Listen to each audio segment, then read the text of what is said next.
हर financial crisis में डरने वाले डर जाते हैं, सोचते हैं कि यह क्राइसिस इतिहास के बाकी क्राइसिस से अलग है। लेकिन फाइनेंशियल मार्केट तो हर क्राइसिस के बाद और मजबूत बनकर ही उभरता है। यह है एक कॉमन आर्गुमेंट जो आप लोगों ने अभी हाल के दिनों में कई एक्सपर्ट को बोलते सुना ही होगा।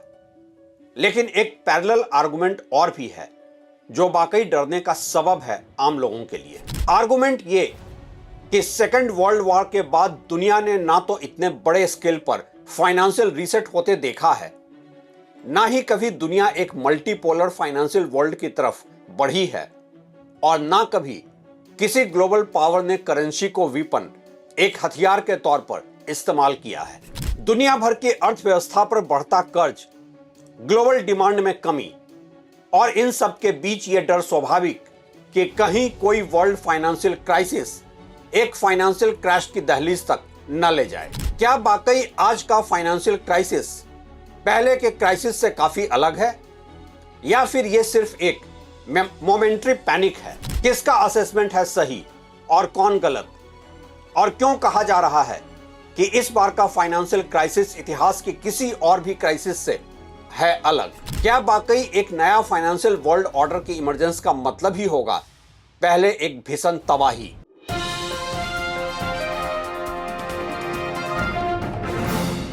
नमस्कार, आप देख रहे हैं ट्रैक टू रियलिटी और मेरा नाम है रवि सिन्हा। आज का फाइनेंशियल क्राइसिस, ये जो ग्लोबल इकोनॉमी में रिस्क बिल्ड हो रहा है, इतिहास के दूसरे बड़े फाइनेंशियल क्राइसिस जैसे कि ग्रेट डिप्रेशन या 2008 का फाइनेंशियल क्राइसिस या फिर 2020 कोविड की इकोनॉमिक शटडाउन, इन सब से कई मायनों में अलग भी है और कई मायनों में और खतरनाक समानताएं भी देखी जा रही हैं। आज इस वीडियो में हम ग्राउंड रियलिटी से समझेंगे कि कैसे यह क्राइसिस अलग है और क्या समानताएं हैं, इंडिया के लिए इसके क्या मायने हैं, और सबसे जरूरी बात यह कि आपको क्या सेफ्टी के प्रिकॉशन लेने की जरूरत है। लेकिन इसके पहले आप लोग इस चैनल को सब्सक्राइब कर लें, वीडियो को ज्यादा से ज्यादा लाइक, हाइप और शेयर करें। हम सब मिलकर पब्लिक इंटरेस्ट की इस मुहिम को आगे बढ़ाते रहेंगे। पहली बात यह कि आज का फाइनेंशियल क्राइसिस हिडन है, पहले वाले विजिबल थे, और शायद इसलिए दुनिया भर के इकोनॉमिस्ट भी इसे अलग अलग तरीके से इंटरप्रेट कर रहे हैं। 1929 में स्टॉक मार्केट क्रैश साफ दिखा था, 2008 में हाउसिंग बबल फूटा था और बैंकिंग सिस्टम कोलैप्स हुआ था। आज का फाइनेंशियल संकट धीरे धीरे बन रहा है, लेकिन इसके इंडिकेटर्स साफ दिखने लगे हैं।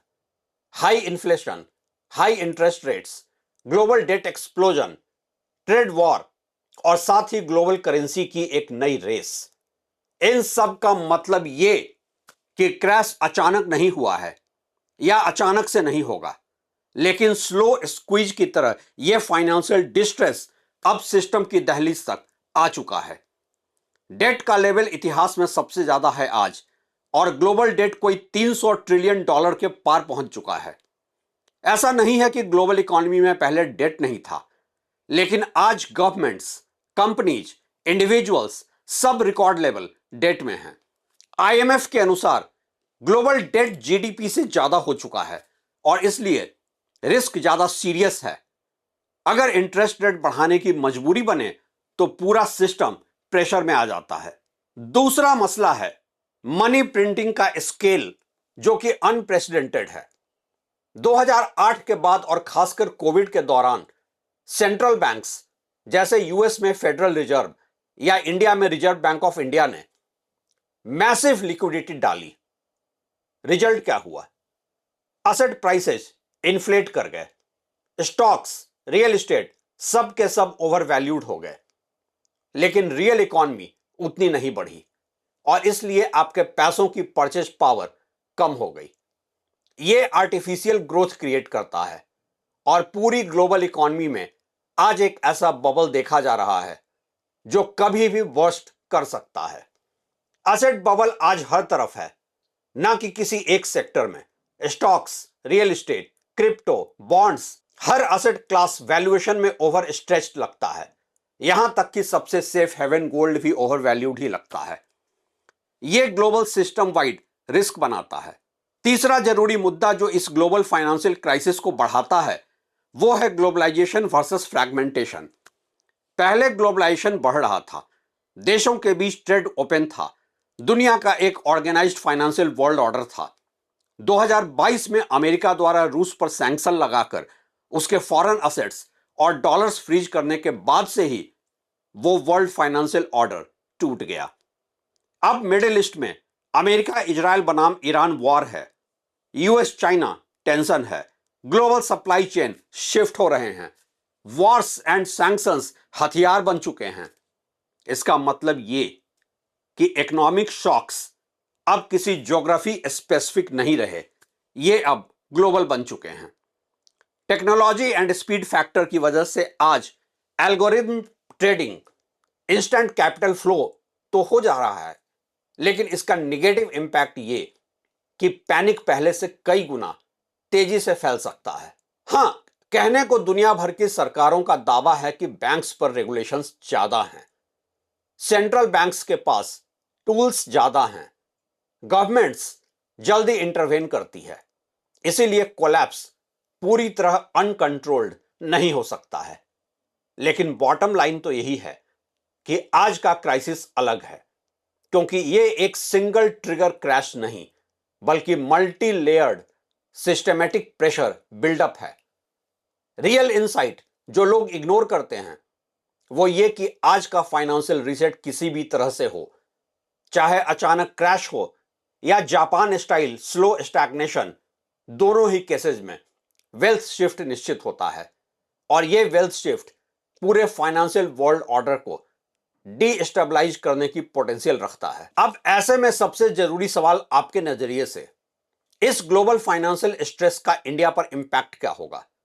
सबसे पहले तो आप समझ लें कि हमेशा डायरेक्ट क्रैश जैसा नहीं होता है, बल्कि धीरे धीरे इकोनॉमी के अलग अलग हिस्सों में दिखता है और आज इसका असर jobs, property, gold, stock market हर जगह दिखने लगा है।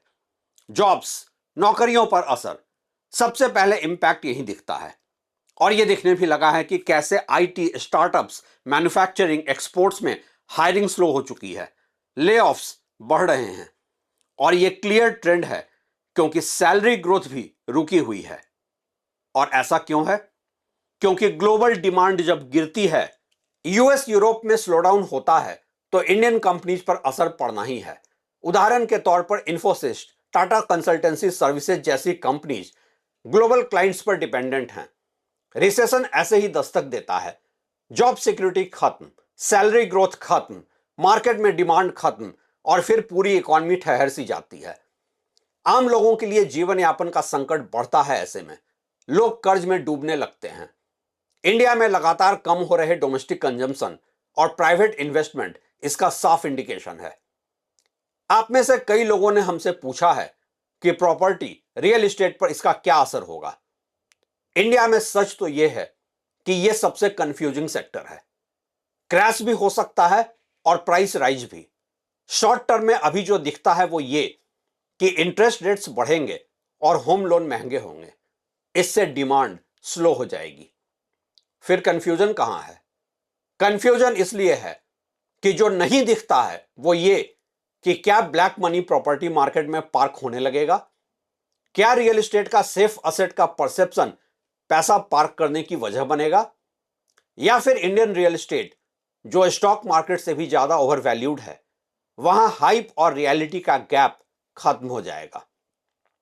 अगर क्रैश ना भी हो और प्राइस स्टैग्नेंट भी कर जाए तो यह टाइम करेक्शन इन्वेस्टर के लिए काफी नुकसानदेह होगा। गोल्ड यूं तो क्राइसिस में ट्रेडिशनली सेफ असेट माना जाता है, लेकिन आज का ट्विस्ट यह है कि इंटरेस्ट रेट हाई हो तो गोल्ड पर दबाव बनता है। वैसे अगर ग्लोबल फाइनेंशियल सिस्टम में कोई क्राइसिस या कोलैप्स हो तो गोल्ड फिर राइज करता है। इसलिए गोल्ड इंश्योरेंस है, लेकिन क्विक प्रॉफिट टूल के तौर पर ट्रेडिंग करने वालों को शॉर्ट टर्म में इसका झटका भी मिल सकता है। और स्टॉक मार्केट, सबसे वॉलेटाइल इंपैक्ट यही दिखने वाला है। क्या हो रहा है आज? फॉरेन इन्वेस्टर्स पैसा निकाल ही रहे हैं इंडियन मार्केट से। शार्प करेक्शंस दिख रहा है और एक क्रैश भी पॉसिबल है, क्योंकि जॉब लॉस की हालत में डोमेस्टिक इन्वेस्टमेंट भी बंद होने लगेगा। ऐसा इसलिए भी कि एफआईआईज ग्लोबल रिस्क देखकर एग्जिट कर रहे हैं, लेकिन डोमेस्टिक इन्वेस्टर्स, देश का उभरता एसआईपी कल्चर सपोर्ट दे रहा है। अब यह क्रैश होगा या बस शॉर्ट टर्म करेक्शन, यह कहना अभी मुश्किल है, लेकिन रिस्क हाई है। अगर फॉरेन इन्वेस्टर्स ऐसे ही पैसा निकालते रहे और इंडियन कॉर्पोरेट्स की प्रॉफिट गिरती रही तो इंडिया का स्टॉक मार्केट अभी सिर्फ उनके लिए है जिनके पास सरप्लस कैपिटल है और जो काफी लंबे समय तक इन्वेस्टेड रहना अफोर्ड कर सकते हैं। इन्फ्लेशन का प्रेशर इंडियन करेंसी पर आज साफ देखा जा रहा है और रुपए की गिरती अंतर्राष्ट्रीय वैल्यू लगातार गिर रही है।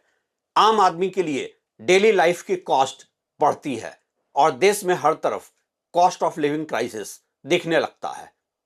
बैंक्स के लोन्स और ईएमआई बढ़ रहे हैं और आगे लोन अप्रूवल टफ होने लगेंगे।